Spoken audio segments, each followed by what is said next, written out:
किरण, जो पहले जावियार से दूर रहने और उसकी शादी का एहतराम करने का फैसला कर चुकी थी, अब अपने इरादे बदलती हुई नजर आ रही है। वो अपनी भाभी को भी यही यकीन दिलाती रही कि जावियार सुहा से मोहब्बत करता है और चूंकि दोनों की शादी हो चुकी है, इसलिए उस रिश्ते के दरमियान आना दुरुस्त नहीं।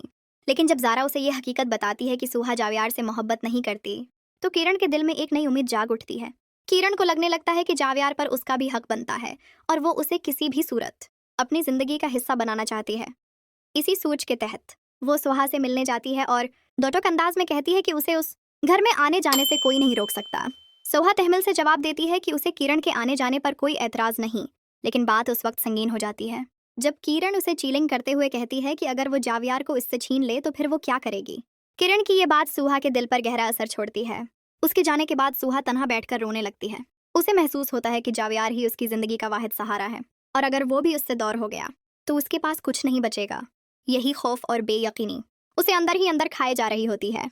इसी दौरान जावियार वहां पहुंच जाता है और सुहा को रोता हुआ देखकर परेशान हो जाता है। वो इससे रोने की वजह पूछता है तो सुहा हचकचाते हुए एक सवाल करती है, क्या तुम मुझे छोड़ दोगे? जावियार उस सवाल पर हैरान रह जाता है और कहता है कि ये कैसा बेमानी सवाल है, आखिर उसके जहन में ऐसी बात किसने डाली है। सुहा फिर कैरन का जिक्र करते हुए कहती है कि कैरन कभी उसे पसंद करती थी और अगर वो दोबारा उसकी जिंदगी में आ जाए तो क्या वो इससे शादी कर लेगा। जावियार फौरन उसकी गलत फहमी दौर करते हुए जवाब देता है कि अगर उसे किरण से शादी करनी होती तो वो बहुत पहले कर चुका होता। उसके अल्फाज सुहा के दिल को कुछ सुकून ज़रूर देते हैं, लेकिन किरण के इरादे और आने वाले हालात अब भी इस रिश्ते के लिए एक बड़ा खतरा बने हुए हैं।